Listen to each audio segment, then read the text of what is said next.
નમસ્કાર વિદ્યાર્થી મિત્રો આપણે અગાઉ ગ્રેજ્યુએટ લેવલે યુવી આઈઆર અને એનએમઆર ના કમ્બાઇન્ડ એક્ઝામ્પલ શીખી ગયા છીએ મિત્રો હવે આપણે યુવી આઈઆર એનએમઆર ઉપરાંત માસ સ્પેક્ટ્રોસ્કોપીના એક્ઝામ્પલ ગણવા જઈ રહ્યા છીએ મિત્રો જેમ વધુ સ્પેક્ટ્રોસ્કોપીના ડેટા મળે એમ સંયોજનનું જે બંધારણ શોધવાનું જે છે કાર્ય એ વધુ સરળ બનતું હોય છે જુદી જુદી સ્પેક્ટ્રોસ્કોપીઓ આપણને જુદી જુદી રીતે મદદરૂપ થતી હોય છે એમાં યુવી સ્પેક્ટ્રોસ્કોપી છે મિત્રો તો યુવી સ્પેક્ટ્રોસ્કોપી જે છે એ આપણને ખાસ કરીને ક્વોન્ટિટેટિવ એનાલિસિસમાં વધુ ઉપયોગી છે જ્યારે આઈઆર અને એનએમઆર એ ક્વોલિટેટિવ એનાલિસિસમાં આપણને વધુ ઉપયોગી થાય છે તો યુવી ના ડેટા એ આપણને સંયોજનનું બંધારણ શોધવામાં બહુ મદદરૂપ થતા નથી પણ આઈઆર ના ડેટા જે છે એ સંયોજનનું બંધારણ શોધવામાં મદદરૂપ બને છે તો મિત્રો આઈઆર ની મુખ્યત્વે 6 રેન્જ જે છે એ આપણે યાદ રાખવાની છે પહેલી રેન્જ જે છે એ 3200 સેન્ટીમીટર થી ઉપર જો 3200 સેન્ટીમીટર થી ઉપર હોય તો સંયોજનમાં OH અથવા તો NH હાજર હશે મિત્રો OH જે છે આલ્કોહોલ અને ફિનોલમાં હોય છે એસિડમાં પણ OH હોય છે પણ એનો પટ 3000 થી નીચે મળે છે અને મોટે ભાગે બ્રોડ બેન્ડ 3200 થી ઉપર OH ને કારણે પ્રાપ્ત થાય છે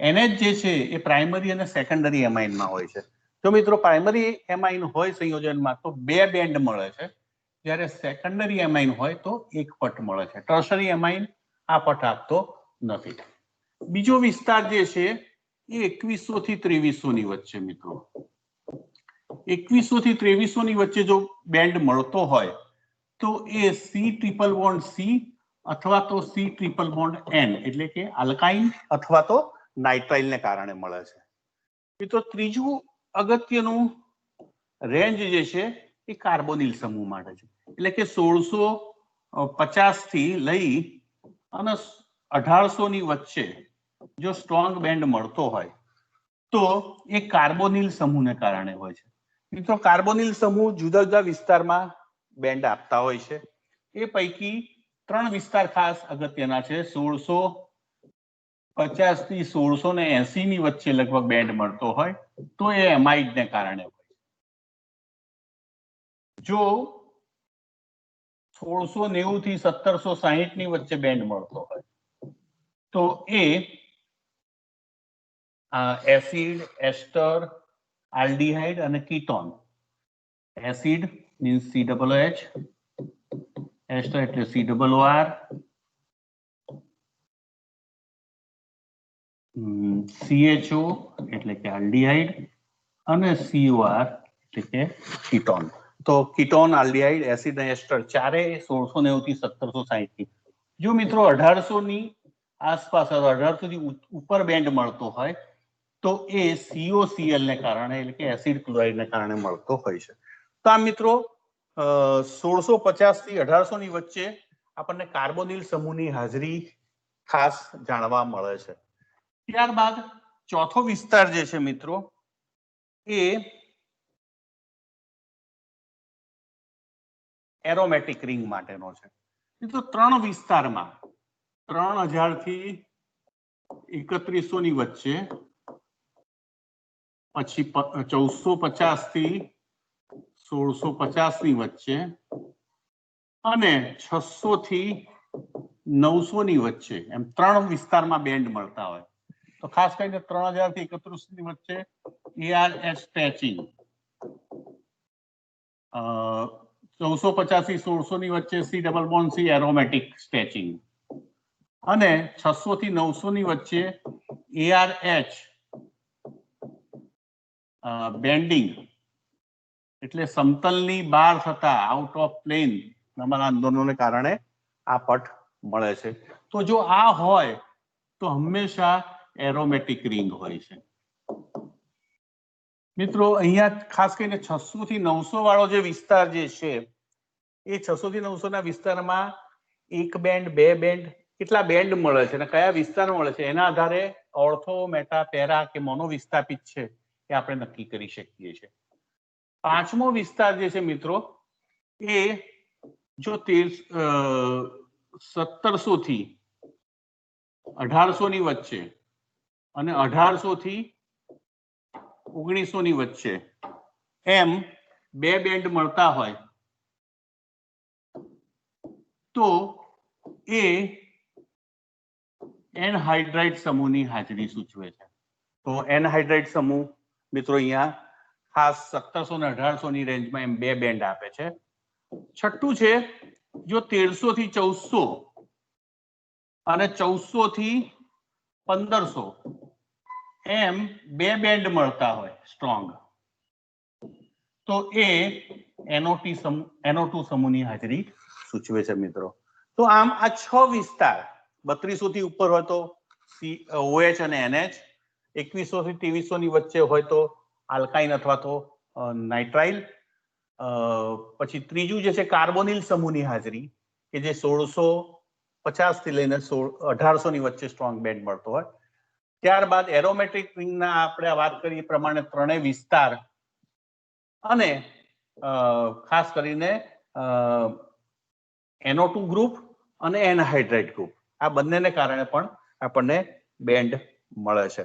તો મિત્રો IR ની અંદર આપણે આ ખાસ બાબતને ધ્યાનમાં રાખવાની છે.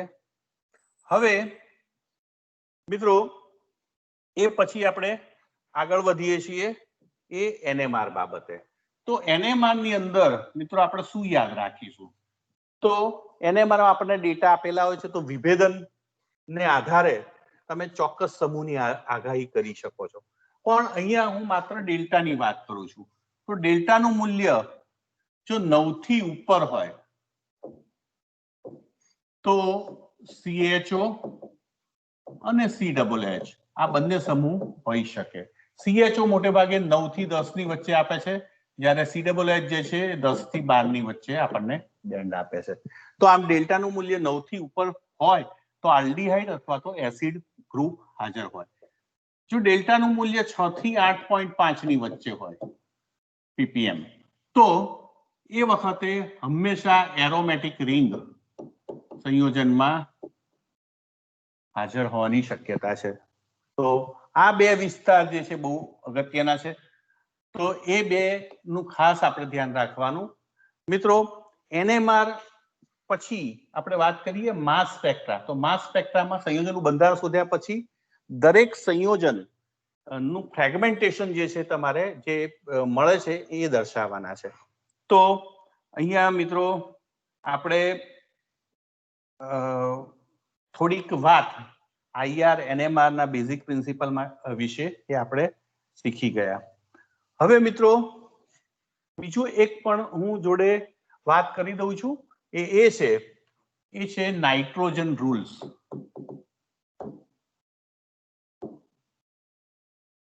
નાઇટ્રોજન રૂલ અને બીજું જે છે એ ડબલ બોન્ડ ઇક્વિવેલન્ટ. મિત્રો જ્યારે પણ સંયોજનનું અણુ સૂત્ર આપેલું હોય ત્યારે ડબલ બોન્ડ ઇક્વિવેલન્ટ ગણી શકાય છે. અને ડબલ બોન્ડ ઇક્વિવેલન્ટના આધારે તમે સંયોજનમાં દ્વિબંધ કે ચક્ર કે આ બધાની હાજરી નક્કી કરી શકો છો. તો ડબલ બોન્ડ ઇક્વિવેલન્ટ ત્યારે કામમાં આવે છે કે જ્યારે મોલેક્યુલર ફોર્મ્યુલા આપી હોય. પણ મોલેક્યુલર ફોર્મ્યુલા ના આપી હોય ને તો એ વખતે નાઇટ્રોજન રૂલ્સ જે છે એ આપણે યુઝમાં લઈ શકીએ. તો આ નાઇટ્રોજન રૂલ્સ શું છે? તો અણુભાર જે છે, દાખલા તરીકે આ દાખલો છે એની અંદર અણુભાર આપેલો છે 135. જો સંયોજનનો અણુભાર એ એકી સંખ્યા હોય, એકી પૂર્ણાંક સંખ્યા, તો સંયોજનમાં નાઇટ્રોજન હોય જ અને નાઇટ્રોજનની સંખ્યા કાં તો 1 હશે અથવા 3 હશે અથવા તો 5 હશે, આવી રીતના એકી સંખ્યામાં હશે. તો જો સંયોજનનો અણુભાર એકી સંખ્યા હોય તો એમાં નાઇટ્રોજન હોય જ અને એ એકી સંખ્યામાં હોય. જો સંયોજનનો અણુભાર એ બેકી સંખ્યા હોય તો બેકી સંખ્યા હોય તો એ વખતે કાં તો નાઇટ્રોજન નહીં હોય એટલે કે n બરાબર 0 હશે, અથવા તો નાઇટ્રોજન હોય તો 2, 4 6 આ રીતે બેકી સંખ્યામાં હશે. તો મિત્રો આમ બે આપણે નાઇટ્રોજનના રૂલ્સ જે છે એ આપણે યાદ રાખવાના છે. બે કે જો અણુભાર એકી સંખ્યા હોય તો નાઇટ્રોજન હોય જ અને એકી સંખ્યામાં હોય, અને જો અણુભાર બેકી સંખ્યા હોય તો નાઇટ્રોજન કાં તો નહીં હોય અને જો હશે તો એ બેકી સંખ્યામાં હશે. તો આમ આપણે બહુ જ સહેલાઈથી નાઇટ્રોજન રૂલ્સનો ઉપયોગ કરી શકીએ છીએ. મિત્રો નાઇટ્રોજન રૂલ્સ જે છે એ આપણને ખાસ નાઇટ્રોજનની હાજરી જાણવા વિશે મદદરૂપ થાય છે. મિત્રો હવે અહીંયા આ દાખલો આપણે એના પર ફોકસિંગ કરીએ તો સૌથી પહેલા મોલેક્યુલર વેઇટ 135 છે. મોલેક્યુલર વેઇટ સૌથી પહેલા હું જે રકમ છે એની વાત કરી લઉં તો મોલેક્યુલર વેઇટ આપેલો છે, યુવી ના ડેટા આપેલા છે 242 નેનોમીટર છે, જેમાં આઈઆર ના ડેટા જે છે એમાં આપણને ઘણા બધા ડેટા આપેલા છે, પણ એ પૈકીના મેં તમને 6 વિસ્તારો કીધા. એ 6 વિસ્તારો એ લાક્ષણિક આઈઆર સંકેતના છે કે જે આપણને ચોક્કસ સમૂહની હાજરી સૂચવે છે. એ આમાં છે કે કેમ? તો મિત્રો જેવી રીતે કોલસામાંથી હીરો આપણે ઓળખી શકીએ છીએ એવી રીતે આઈઆર ડેટાના ઢગલામાંથી, આ બધા જ ઢગલામાંથી કયો આઈઆર સંકેત લાક્ષણિક છે ને ચોક્કસ સમૂહ વિશેની માહિતી આપે છે એ આપણે શોધવાનું છે. ત્રીજું છે એનએમઆર ના ડેટા આપેલા છે. એમાં 3 પીક મળે છે, 3S સિંગલેટ, 1S સિંગલેટ અને 5H કોમ્પ્લેક્સ. તો એ પણ આપણે જોઈએ છે. અને માસ સ્પેક્ટ્રામાં આપણને M/Z આપેલું છે. એમાં આ જે છે એ MIP 135 છે, મોલેક્યુલર આયન પીક છે. જે આ 100 વાળું જે છે જેનો રિલેટિવ એબન્ડન્સ 100 છે એ 93 વાળો જે ફ્રેગમેન્ટ છે એ બેઝ પીક નો કહેવાય છે. તો સૌથી વધુ જે રેશિયો 100 વાળો હોય એને બેઝ પીક કહેવામાં આવે છે. એટલે આ જે છે એ MIP છે મિત્રો, મોલેક્યુલર આયન પીક. આ જે છે 93 વાળું એ બેઝ પીક છે, તો બેઝ પીક કહેવામાં આવે છે. અને આ 136 વાળું જે છે એ અણુભાર કરતા એક વધારે છે એટલે એને કહેવામાં આવે છે M+1. M+1 ને શું કહેવામાં આવે છે મિત્રો? આઇસોટોપિક. તો આ છે આઇસોટોપિક. તો આમ molecular ion peak, base peak, isotopic આપણે સરળતાથી ઓળખી શકીએ છીએ. આ સિવાયના આ 76, 43 અને 15 આપણને 3 ફ્રેગમેન્ટ પ્રાપ્ત થાય છે, જેનું ફ્રેગમેન્ટેશન આપણે અહીંયા દર્શાવવાનું છે. તો મિત્રો આટલી બેઝિક જે ઓવરવ્યૂ કરી જે રકમ છે એનો, અને હવે આપણે દાખલા તરફ આગળ વધીએ. મિત્રો મેં તમને વાત કરેલી કે યુવી જે છે આપણને બહુ કામમાં નથી આવતું, આઈઆર કામમાં આવે છે. તો આઈઆર ની અંદર આપણે પહેલું જોઈ લઈએ છીએ કે 3200 થી ઉપર બેન્ડ છે. તો 3200 થી ઉપર બેન્ડ હોય તો એ કાં તો OH અથવા તો NH ને કારણે હશે મિત્રો. OH અથવા તો NH ને કારણે હશે. તો આજે આપણે બેમાંથી એક શક્યતા વિચારી છે. એવી રીતે મિત્રો 3000 થી 3100 ની વચ્ચે, 1600, 1500 આ જે છે એ અને 600 થી 900 ની વચ્ચે આ ત્રણેય વિસ્તાર જે છે એરોમેટિક રિંગની હાજરી સૂચવે છે. 1664 સ્ટ્રોંગ બેન્ડ મળે છે એ કાર્બોનિલ સમૂહની હાજરી સૂચવે છે. તો મિત્રો બહુ જ સહેલાઈથી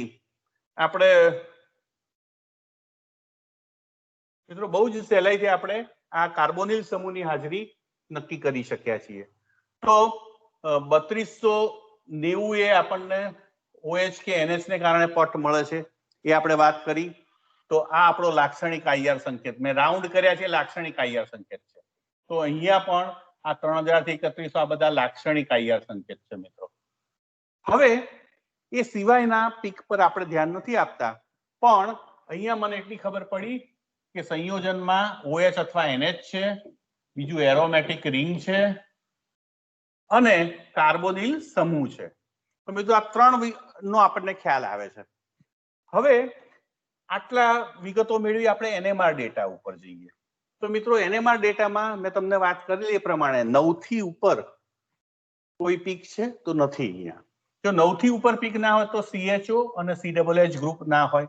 પણ 6 થી 8.5 ની વચ્ચે પીક છે, તમે જોઈ શકો છો. તો આ પીક છે અને 5H છે. તો મોટા મોટે એરોમેટિક જે છે એમાં 5H છે અહીંયા, એટલે આ સમૂહ કયો થયો? C6H5 સમૂહ.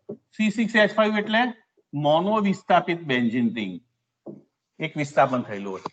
અને મિત્રો આપણે જો આઈઆર તમે બરોબર સમજ્યા તો તમને ખ્યાલ છે કે આઈઆર ની અંદર પણ આ બે પીક મળે છે, એક 700 ની નજીક અને એક 750 ની નજીક. બે પીક મળે તો એ મોનો વિસ્થાપિત બેન્ઝીન રિંગને કારણે હોય છે. એટલે આમ બંને બાજુથી એનએમઆર પરથી પણ આપણને મોનો વિસ્થાપિત રિંગનો ખ્યાલ આવ્યો અને સાથે સાથે એને અનુમોદન આઈઆરના ડેટા પણ આપે છે. તો મિત્રો આટલી વાત આપણે આના આધારે કરી. હવે તમે જોઈ શકો છો તો હું આઈઆર નું મેં કરી દીધું એનાલિસિસ, હવે એનએમઆર નું કરું છું. સૌથી પહેલું પીક જે છે 3S સિંગલેટ. તો 3S સિંગલેટ આપણને સૂચવે છે કે સંયોજનમાં CH3 હોવો જોઈએ. ત્યારબાદ આ મેં તમને વાત કરી એમ C6H5 સમૂહની પણ હાજરી સૂચવે છે. વચ્ચેનો 1H જે સિંગલેટ એ સંયોજનમાં કાં તો OH ને કારણે હશે અથવા તો NH ને કારણે હશે મિત્રો. તો OH અથવા તો NH બેમાંથી એકને કારણે હશે. તો હવે આપણી પાસે જે ગ્રુપ ફાઇનલ નક્કી થઈ જાય એ ગ્રુપના આપણે જે છે કેટલા ફાઇનલ થયા છે મિત્રો? તો આપણે પહેલું લઈએ છીએ તો કે C6H5. મિત્રો C6H5 એ આઈઆર થી પણ ખબર પડે છે ને NMR થી, જેના સૂત્રભાર જે છે 77 થાય. ત્યારબાદ મિત્રો CH3 સમૂહ એ આપણે NMR થી નક્કી કર્યો, તો CH3 સમૂહ છે એના પણ 15 આપણે લખીએ છીએ. આ ઉપરાંત હંમેશા આઈઆર થી કાર્બોનિલ સમૂહ જે છે નક્કી થતો હોય છે, એટલે કાર્બોનિલ સમૂહ પણ ફિક્સ છે, એના આપણે 28 લખીએ છીએ. તો આમ 7 5 12 20 અને એટલે ટૂંકમાં 120 સૂત્રભાર થાય છે. તો કુલ સૂત્રભાર કુલ અણુભાર જે છે 135 છે. એમાંથી જે ફિક્સ સમૂહો જે છે એના 120 હું બાદ કરું તો હવે મારી પાસે 15 વધે છે. તો 15 વધે તો અહીંયા જે તમે વાત કરી હતી કે બે સમૂહો છે આમાં, એક જે છે OH અથવા તો NH. તો OH નો સૂત્રભાર 17 થાય છે મિત્રો અને NH નો થાય છે 15. તો NH હોવું જોઈએ. તો આનો અર્થ એમ થયો કે વધારાનો જે ગ્રુપ જે છે એ NH છે મિત્રો. તો આમ તમે જોઈ શકો છો C6H5, CH3, CO અને NH આ બધા જ સમૂહો જે છે ચારે ચાર સમૂહોનો જો તમે સૂત્રભારનો સરવાળો કરો તો એ 135 થઈ જાય છે આપણા અણુભાર જેટલો. તો આ ચાર સમૂહો પૈકી આ સમૂહ જે છે છેવાડાનો સમૂહ છે, એટલે કે એક જ જગ્યાએથી જોડાય છે. આ સમૂહ પણ છેવાડાનો સમૂહ છે, જ્યારે કાર્બોનિલ સમૂહ અને NH એ બંને બબ્બે જગ્યાએથી જોડાય છે, એટલે એ બંને વચ્ચે હોવા જોઈએ. તો મિત્રો આનો અર્થ એવો થયો કે કુલ જે સમૂહો જે છે એ કેટલા છે મિત્રો? તો કે એક છે CH3 જે છેવાડાનો સમૂહ છે, એક છે C6H5, ત્રીજો છે એ કાર્બોનિલ સમૂહ છે અને ચોથો જે છે એ NH છે મિત્રો, સેકન્ડરી એમાઇન. તો આમ આ ચાર સમૂહોને આપણે વારાફરતી જોડવા તો પહેલા આ બે સમૂહો જે છે છેવાડાના સમૂહ છે એટલે એને સામ સામે મૂકી દેવા પડે. તો હું છેવાડે મૂકી દઉં છું. તો અહીંયા આ એક મૂકી દીધો C6H5 અને CH3 સમૂહને હું આ રીતે મૂકું છું. તો CH3 સમૂહ. હવે વચ્ચે બે સમૂહને મૂકવાના છે, કાર્બોનિલ સમૂહ અને બીજો NH. મિત્રો જો આપણે જાણીએ છીએ બહુ સૌ કે NHCOCH3 એવો સમૂહ હોઈ શકે, જેને એનિલાઇડ સમૂહ કહેવામાં આવે છે. તો એનિલાઇડ સમૂહ હાજર થાય. તો આમ સંયોજનનું બંધારણ જે છે એ એસિડ એનિલાઇડ છે, C6H5 NHCOCH3. મિત્રો બંધારણ શું થઈ ગયા પછી બહુ જ સહેલાઈથી હું દરેક ડેટાનું અર્થઘટન આપી શકું છું. હું NMR નું અર્થઘટન અહીંયા પહેલા આપી દઉં. તો અહીંયા એ જે છે 3S સિંગલેટ છે મિત્રો, તો આ એ છે એટલે આ એ થઈ ગયો. બી જે છે 1s સિંગલેટ છે, તો આ બી છે જે NH ને કારણે મળે છે, અને 5H કોમ્પ્લેક્સ જે છે એ આ 5 ને કારણે આ સી જે છે આપણને પ્રાપ્ત થાય છે. તો મિત્રો અહીંયા સી આપણને મળે છે. તો આમ ત્રણે ત્રણનું આ NMR નું અર્થઘટન જે છે એ આપણે આપી દીધું. હવે મિત્રો આપણે IR નું અર્થઘટન આપીએ. તો IR ના તમામ ડેટાનું અર્થઘટન તો મેં તમને અગાઉ વાત કરેલી, NH સ્ટ્રેચિંગ ને કારણે આપણને મળે છે. આપણું બંધારણ જાણીએ છીએ એટલે 3290 વાળો NH સ્ટ્રેચિંગ ને કારણે, 3065 વાળો મેં તમને વાત કરી હતી કે જ્યારે પણ એરોમેટિક રિંગ હોય ત્યારે 3000 થી 3100 ની વચ્ચે, 1450 થી 1650 ની વચ્ચે અને 600 થી 900 ની વચ્ચે ત્રણ વિસ્તારમાં બેન્ડ મળે છે કે જે અનુક્રમે ARS સ્ટ્રેચિંગ ને કારણે, aromatic C double bond C અને ARH out of plane bending vibration ને કારણે, અને પર્ટિક્યુલરલી અહીંયા 700 ને 750 બે બેન્ડ મળે છે એટલે મોનો વિસ્થાપિત બેન્ઝીન રિંગ હોય. મિત્રો જે વધારાના બાકીના વધ્યા, અચ્છા 1664 આપણને કાર્બોનિલ સમૂહ પણ મળે છે, એની પણ વાત કરી, એનિલાઇડ સમૂહનો. એનિલાઇડ સમૂહમાં પણ NH હોવાથી સંસ્પંદનને કારણે આ જે પોટ જે છે 1650 થી 1680 ની વચ્ચે આપણને મળે છે. મિત્રો આ 2940 થી 80 થી 2800 વચ્ચેનો પોટ છે. તો 2800-2900 ની વચ્ચે હંમેશા sp3CH, અને આપણે જાણીએ છીએ કે CH3 CH2 આ બધા ગ્રુપ મોટાભાગના કાર્બનિક સંયોજનો, એટલે આ વિસ્તારમાં હંમેશા બેન્ડ મળતો હોય છે, પણ એ લાક્ષણિક IR સંકેત નથી. તો આ મિત્રો IR ના તમામ ડેટાનું આપણે અર્થઘટન અહીંયા આપ્યું છે. હવે આપણે માસ સ્પેક્ટ્રા જે છે એનું અર્થઘટન આપીએ. મિત્રો માસ સ્પેક્ટ્રાની અંદર આપણને એક પીક મળતો હતો એ 136 મળતો હતો કે જે M+1 આઇસોટોપ પીક હતો. બીજો પીક જે છે એ હંમેશા મોલેક્યુલર આયન પીકને કારણે મળે છે અને 135 તો 135 ને કારણે મિત્રો મોલેક્યુલર આયન હંમેશા આ રીતે પ્લસ અને ટપુ કરીને અહીંયા દર્શાવવામાં આવે છે અને રેડિકલ આયન કહેવામાં આવે છે. તો એસિટેનિલાઇડનો આ રેડિકલ આયન જે છે, તો હંમેશા આપણે જાણીએ છીએ કે ફ્રેગમેન્ટેશન બે પ્રકારે થાય છે રેડિકલ આયનનું, એક આયન અને રેડિકલ, અથવા તો નાનો રેડિકલ આયન અને તટસ્થ, આમ બે પ્રકારે શક્ય બને છે. તો મિત્રો જો પહેલું તમે જુઓ છો તો પહેલું જે ફ્રેગમેન્ટેશન થાય છે એમાં શું થાય છે તો કે CH2CO છૂટો પડે છે અને 93A અગાઉ વાત કરેલી કે એનું રિલેટિવ એબન્ડન્સ 100 છે, એટલે કે એ જે છે એ આપણને બેઝ પીક તરીકે મળે છે. તો આ બેઝ પીક છે આપણો.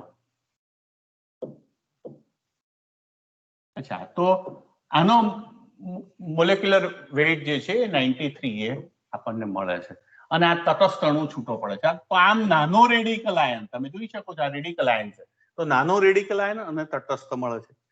સેમ મિત્રો એવી જ રીતે એમાઇડ, એસિટેમાઇડ છૂટો પડે આમાંથી, તો ઓર્થો પોઝિશનમાં રહેલ H અને NHCOCH3 આ દૂર થાય છે અને આપણને C6H4 રેડિકલ આયન જે 76 પ્રાપ્ત થાય છે અને સાથે એસિટેનિલાઇડ આપણને મળે છે.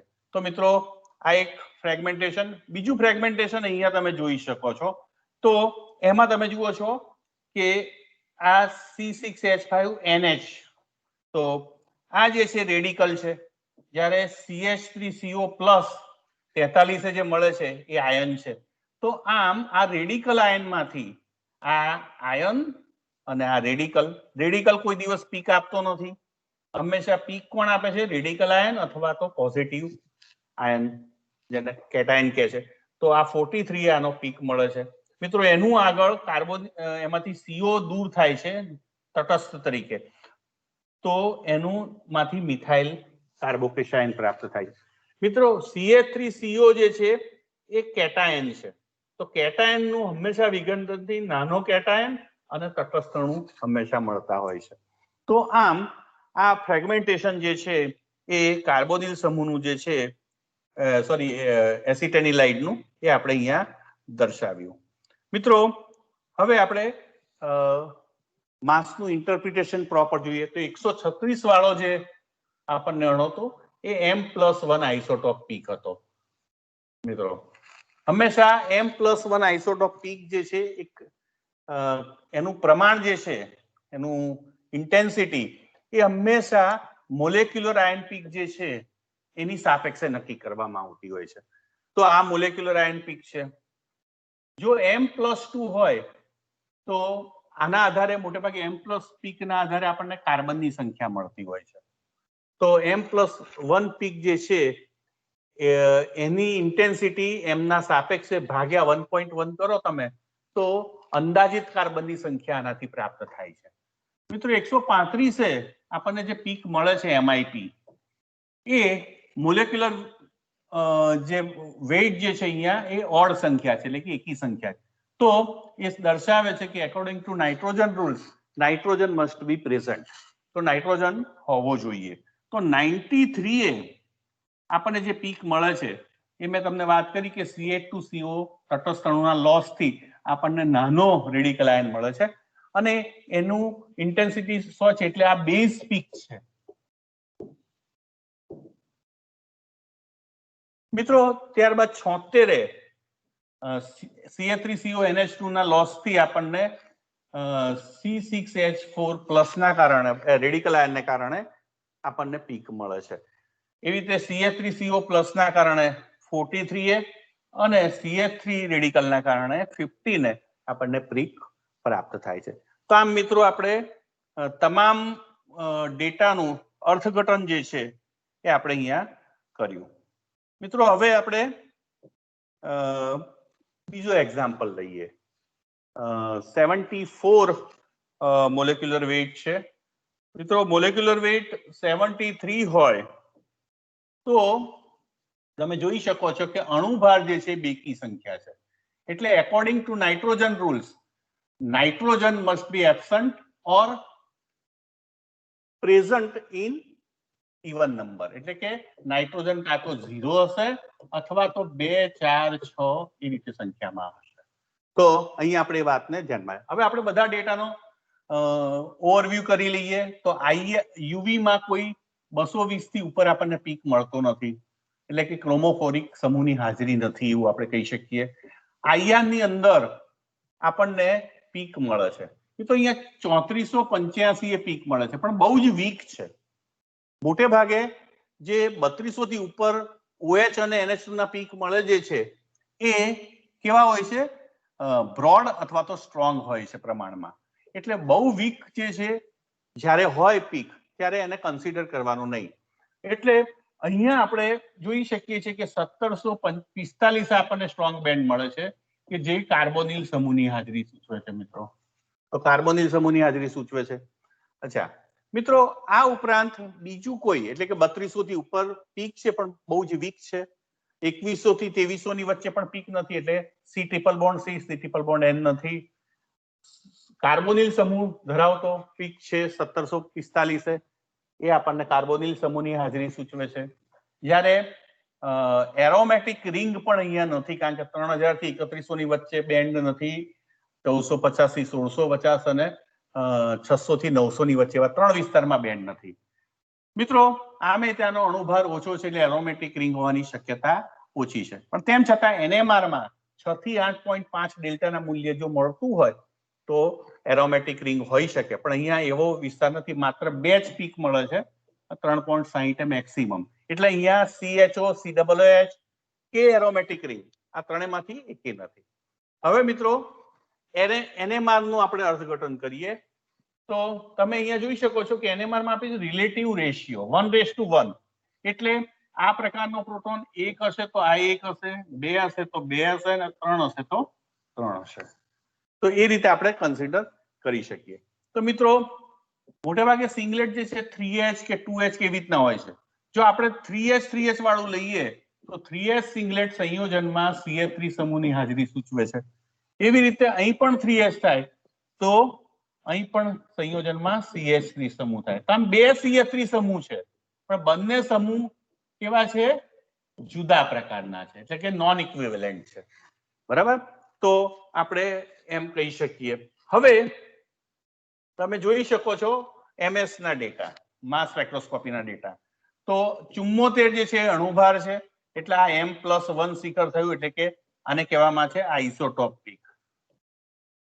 આઇસોટોપ પીક જે છે એ M+1 છે. આ જે છે MIP છે, મોલેક્યુલર આયન પીક. અને મિત્રો સૌથી વધુ રિલેટિવ એબન્ડન્સ ધરાવતું આ જે 15 વાળું પીક જે છે મોટે ભાગે કાર્બોકેશાઇન હોય, મિથાઇલ કાર્બોકેશાઇન, એ જે છે એ બેઝ પીક છે આપણું. તો બેઝ પીક જે છે એ આપણને આ રીતે મળે. તો મિત્રો અહીંયા તમે જોઈ શકો છો કે M+1 જે પીક જે છે આઇસોટોપ પીક, એની તીવ્રતા M ની સાપેક્ષે 4.5 છે. તો આઇસોટોપ પીક 4.5 છે, એની તીવ્રતા ભાગ્યા 1.1 કરો તો તમને મળે છે 4. તો 4 જે છે અંદાજિત કાર્બનની સંખ્યા તમે ગણી શકો છો. તો આમ મેં આટલી વાત અહીંયા મૂકી. તો કાર્બોનિલ સમૂહ છે એક ફાઇનલ અને 2 CH3 છે. તો એટલાને હું જો બાદ કરું તો મને કયા શું મળે? તો કે કાર્બોનિલ સમૂહ જે છે એના 28 અને 2 CH3 સમૂહ જે છે જે જુદા જુદા છે, સમતુલ્ય નથી, એના 15 હું મૂકું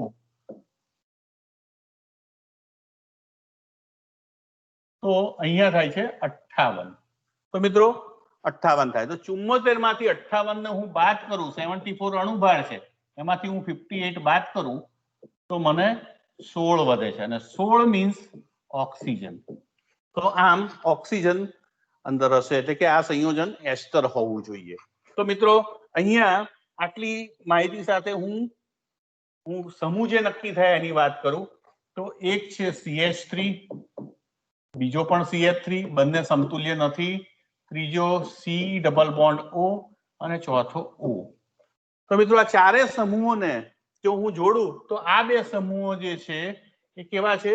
છેવાડાના સમૂહ છે, કારણ કે એક એક જગ્યાથી જોડાય. ત્યારે આ બે જગ્યાએથી જોડાય છે, આ પણ બે જગ્યાએથી જોડાય છે, એટલે વચ્ચે હોવા જોઈએ. એટલે આનો અર્થ એમ થયો કે CH3 C double O CH3 એ આપણું સંયોજન થયું.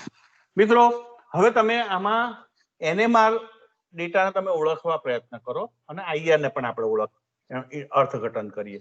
પણ જો હું વાત કરી શકું તો અહીંયા તમે જોઈ શકો છો ડેલ્ટાનું મૂલ્ય 1.98 છે અને અહીંયા 3.60 છે. તો O સાથે અહીંયા CH3 સમૂહ O સાથે જોડાયેલો છે, જ્યારે અહીંયા CH3 CO સાથે જોડાયેલો છે. એટલે એનો અર્થ એવો થયો કે આ જે છે એ બી પ્રકારનો થશે અને આ જે છે એ પ્રકારનો થશે. મિત્રો કાર્બોનિલ સમૂહ ઓછો વિદ્યુત ઋણ છે, જ્યારે ઓક્સિજન વધુ વિદ્યુત ઋણ છે. તો આમ આના ડેલ્ટાનું મૂલ્ય રક્ષિત બનવાને કારણે ઓછું આવશે એટલે કે 1.98, જ્યારે આનું ડેલ્ટાનું મૂલ્ય વધુ છે બીનું 3.60, એટલે એ બી પ્રકારનો હોવો જોઈએ. તો આમ મિથાઇલ એસિટેટ અથવા તો મિથાઇલ ઇથોનેટ એ આપણા સંયોજનનું બંધારણ થાય છે. મિત્રો અહીંયા મેં અગાઉ વાત કરી એમ કે કાર્બોનિલ સમૂહ છે એનો ઓવરટોન મોટે ભાગે અહીંયા ડબલ આવૃત્તિએ પ્રાપ્ત થાય છે. તો આ જે છે એ ઓવરટોન છે.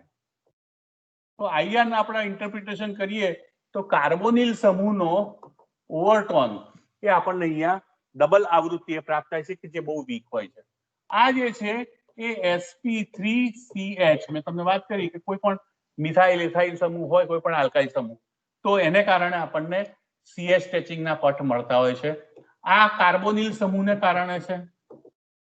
મિત્રો અહીંયા આ અને આ બે એ બંને 1050 થી 1300 ની વચ્ચે જે બેન્ડ મળે છે એ મિત્રો હંમેશા એ જ્યારે પણ એસ્ટર સમૂહ હોય ત્યારે તમે જોઈ શકો છો. જો એસ્ટર ની અંદર મિત્રો તમે જુઓ છો કે CO છે એક, આ જે C જે છે એ sp2C છે, જ્યારે આ C જે છે એ sp3C. તો sp3C જે છે એ એટલે બે પ્રકારના CO છે, એક sp3CO અને બીજો sp2CO. Sorry, C single bond O. તો આમ આ બે ને કારણે sp3CO એ નિર્બળ બંધ છે, જ્યારે sp2co એ પ્રબળ એટલે કે સ્ટ્રોંગ બોન્ડ છે. તો વધુ આવૃત્તિએ મળતો આ પટ જે છે એ sp2co ને કારણે છે, જ્યારે ઓછી આવૃત્તિ 1043 એ મળતો પટ એ sp3co ને કારણે આપણને મળે છે. તો મિત્રો આમ IR ના પણ તમામ ડેટાનું આપણે અર્થઘટન કર્યું છે અને ફરીથી જોઈ લઈએ.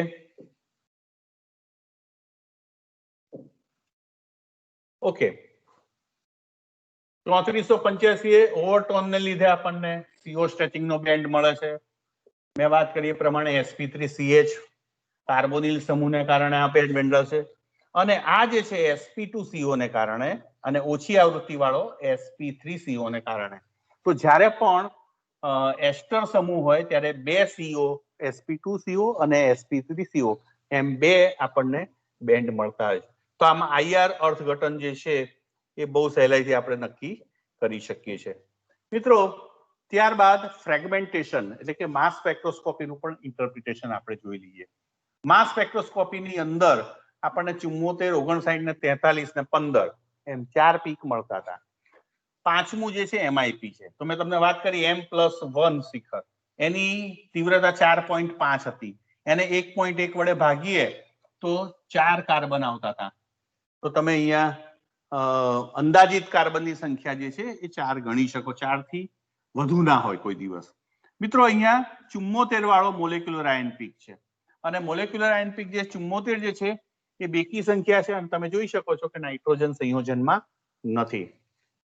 હવે 59 વાળો, 59 ક્યારે મળે મિત્રો? 74 માંથી 15 બાદ થાય તો 59 મળે. તો આ રેડિકલ આયન છે.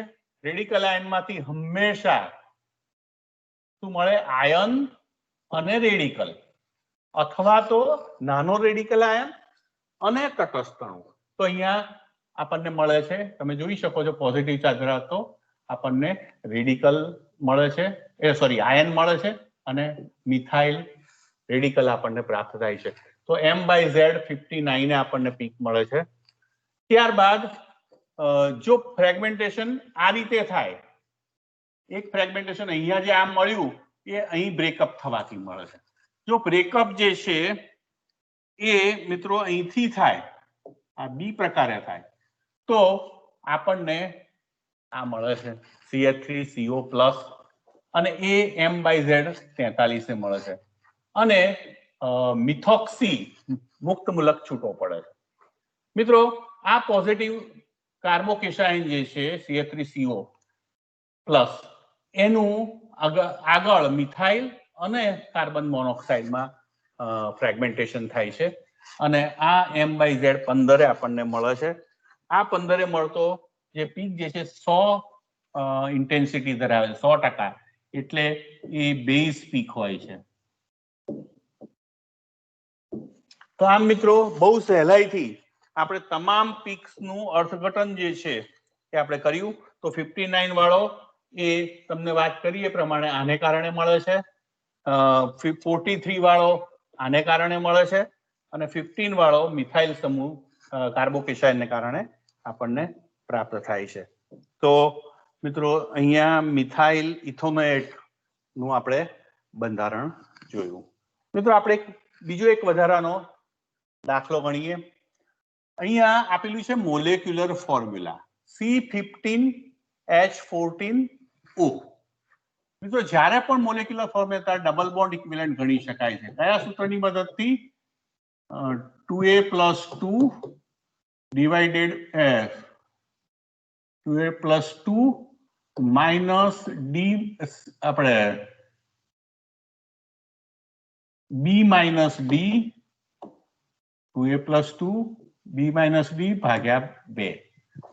મિત્રો તમે અહીંયા જોઈ શકો છો 2A+2 એટલે 15 છે, 15 દુ 30 અને 2 32, તો 32 ઓછા B-D. B કેટલા છે? તો કે 14 અને 0, તો ભાગ્યા 2, તો 32 - 14 એટલે 18/2 એટલે 9. તો ડબલ બોન્ડ ઇક્વિવેલન્ટનું મૂલ્ય 9 આવે છે. મિત્રો એક બેન્ઝીન રિંગમાં ડબલ બોન્ડ ઇક્વિવેલન્ટનું મૂલ્ય 4 હોય છે, એટલે અહીંયા 9 છે, ધેટ મીન્સ કે 2 બેન્ઝીન રિંગ અને વત્તા એક દ્વિબંધ અથવા તો ચક્ર, બેમાંથી એક શક્યતા હશે. તો આમ બેન્ઝીન રિંગ 2 અને એક દ્વિબંધ અથવા તો ચક્ર. તો મિત્રો આ રીતે ડબલ બોન્ડ ઇક્વિવેલન્ટના આધારે આપણે બહુ જ સહેલાઈથી દ્વિબંધ કે ચક્રોની હાજરી. હવે એરોમેટિક રિંગ હોય તો સ્વાભાવિક જ IR ની અંદર 3000 થી 3100, 1450 થી તમે જુઓ છો 1650 આપણને પીક મળે છે અને 600 થી 900 ની વચ્ચે. આ ત્રણ વિસ્તારોના પીક એ સંયોજનમાં એરોમેટિક રિંગ સૂચવે છે. હવે એરોમેટિક રિંગમાં પણ તમે જોજો 700 ને 750 એમ 2 પીક મળે છે, એટલે એ કેવી છે? મોનોવિસ્થાપિત. આ મોનોવિસ્થાપિત એરોમેટિક રિંગ સંયોજનમાં હોવી જોઈએ એવું આપણે કહી શકીએ છીએ. મિત્રો આ ઉપરાંત તમે જોઈ શકો છો કે 1725 તમને સ્ટ્રોંગ બેન્ડ મળે છે, જે સંયોજનમાં કાર્બોનિલ સમૂહની હાજરી સૂચવે છે.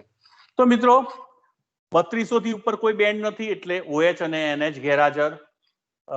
2100 થી 2300 ની વચ્ચે પણ બેન્ડ નથી, એટલે આપણે કહી શકીએ કે C ટ્રિપલ બોન્ડ C અને C ટ્રિપલ બોન્ડ N ગેરહાજર. એવી રીતે 1725 બેન્ડ મળે છે, એટલે કાર્બોનિલ સમૂહ એક વિશિષ્ટ થયો અને એરોમેટિક રિંગના 3 વિસ્તારો પણ આપણને આપે છે અને એ મોનોવિસ્થાપિત એરોમેટિક રિંગ છે. હવે આટલું કર્યા પછી મિત્રો હવે આપણે NMR ના ડેટા પર જઈએ. તો NMR ના ડેટામાં તમે રિલેટિવ જે છે એ 2:5 છે, 2:5. એટલે આ બંનેનો સરવાળો જે છે 7 થાય, પણ મિત્રો અહીંયા 14 હાઇડ્રોજન છે, એટલે આના ડબલ પ્રપોર્શનમાં હશે. એટલે આનો અર્થ એમ થયો કે અહીંયા 4H હશે અને અહીંયા 10H હશે, એમ કરીને 14H થાય. તો 4H સિંગલેટ અને 10H કોમ્પ્લેક્સ. મિત્રો અહીંયા ડેલ્ટાનું મૂલ્ય 7.15 છે અને મેં અગાઉ વાત કરી ડબલ બોન્ડ ઇક્વિવેલન્ટનું મૂલ્ય 9 હતું, એટલે 2 એરોમેટિક રિંગ. તો અહીંયા 10 પ્રોટોન છે, એનો અર્થ એમ કે 2 એરોમેટિક રિંગ. એટલે આનો અર્થ એમ થયો કે 2 C6H5 મોનોવિસ્થાપિત બેન્ઝીન રિંગ સમૂહો 2, અને બંને કેવા હશે મિત્રો? સમતુલ્ય. તો આ કેવા? સમતુલ્ય. તો 2 C6H5 સમતુલ્ય હાજર છે. અચ્છા, હવે 4S સિંગલેટ. મિત્રો 4S સિંગલેટ હોય તો કોઈ દિવસ 4H જે છે એ એક કાર્બન પર ના હોય, 4 હાઇડ્રોજન. એટલે એનો અર્થ એમ થયો કે સંયોજનમાં 2 CH2 હશે અને બંને CH2 કેવા હશે મિત્રો? સમતુલ્ય. તો આપણે કહી શકીએ કે 2 C6H5 અને 2 સમતુલ્ય CH2 મિથિલિન સમૂહો અને એક કાર્બોનિલ સમૂહ IR પરથી. તો આમ આ 5 સમૂહો જે છે એ આપણને મળે છે, જેનો આપણે સરવાળો કરીએ તો શું થાય છે એ મિત્રો આપણે જોઈએ. તો તમે જોઈ શકો છો એક C6H5 2 છે, C6H5 2 હોય તો એટલે શું થાય? C12H10. 2 CH2 સમતુલ્ય એટલે C2H4 અને એક CO એટલે કે CO. તો આમ 12 ને 2 14 C15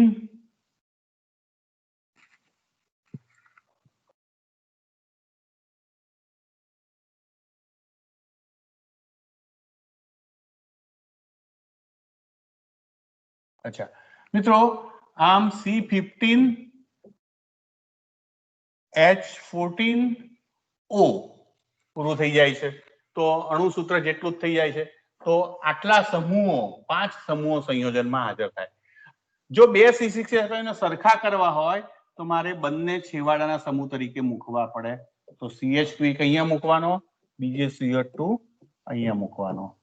2 CH2 C6H5 2 CH2 ને હું સાથે ના મૂકી શકું, એટલે એક CH2 અહીંયા, બીજો CH2 અહીંયા અને અહીંયા આપણે C ડબલ બોન્ડ O. તો ડાયબેન્ઝાઇલ કીટોન એ આપણો જવાબ થાય તો અહીંયા તમે જોઈ શકો છો કે જે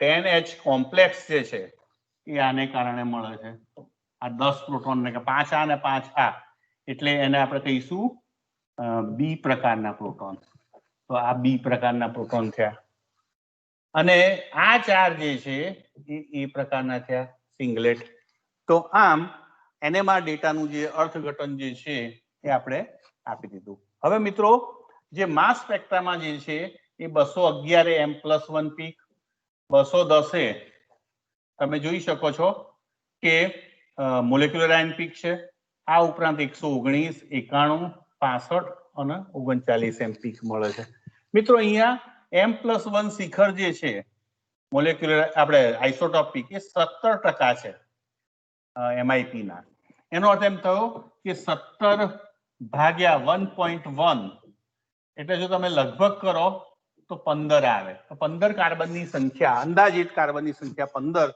અને એ આપણા અણુસૂત્રમાં છે મિત્રો તો આમ M+1 શિખરનું જે પ્રમાણ જે છે એમની સાપેક્ષે એને 1.1 વડે ભાગવાથી આપણને અંદાજિત કાર્બનની સંખ્યા મળે છે તો મિત્રો આપણે દાખલાનો જવાબ શોધ્યો ડાયબેન્ઝાઇલ કીટોન હવે IR નું અર્થઘટન તો પહેલું જે છે 3000 થી 3100 ની વચ્ચે જે બેન્ડ મળે છે એરોમેટિક ને લીધે આ જે છે એ પેલા CH2 સમૂહના એલિફેટિક sp3CH ને કારણે સ્ટ્રેચિંગ આંદોલન આ કાર્બોનિલ સમૂહને કારણે મળે છે કીટોનિક જ્યારે આ ચારે ચાર જે છે એ aromatic C double bond C band ને કારણે મળે છે જ્યારે આ 600 થી 900 ની વચ્ચે બે પટ એક 700 ની નજીક 750 ની નજીક એ સમતલની બહાર થતા out of plane bending vibration અને એ પણ મોનો વિસ્થાપિત બેન્ઝીન રિંગને કારણે તો આમ આ તમામ